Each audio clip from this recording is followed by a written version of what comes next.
बायकांना सुट्टी फक्त कामापुरतीच. आज रविवार असून सुद्धा आम्हाला बाहेर जायचं होतं कारण की रामसाठी घ्यायचं होतं कपाट. आता रामचं नाव पुढे ढकलून मी कपाट तर घेत होते, पण जास्तीत जास्त सामान त्यात मी माझंच ठेवलं होतं. लास्टला मी तुम्हाला व्हिडिओमध्ये दाखवते. सुरुवातीला एका शॉपमध्ये गेलो, त्यांनी काही व्यवस्थित दाखवलं नाही. तिथून परत नेक्स्ट एक टॉय शॉप होतं मेन हायवेला, तिथे गेलो. तिथून कपाट घेतलं. फायनल लुक कसा आहे ते तुम्हाला पुढे व्हिडिओमध्ये मी दाखवते.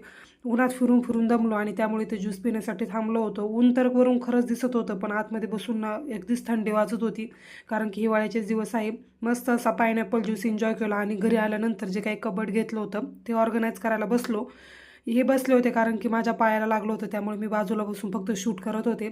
आता पहा, सुट्टी तर नावाचीच होती. घरी येऊन जे काही कपाट आहे ते लावून घेतला आणि त्यानंतर ब्लाऊज कट करून शिवायला घेतला. नेक्स्ट डेला नेक्स्ट ब्लाऊज कंप्लीट केला आणि त्यानंतर रामला घेऊन मी ग्राउंडवरती गेले होते. आता रामला ते शुगर खाण्यासाठी दिली होती आणि साखरेवर जर त्याचं प्रेम पाहिलं ना, एक एक कण जो आहे तो अगदी उचलून खात असतो. चला.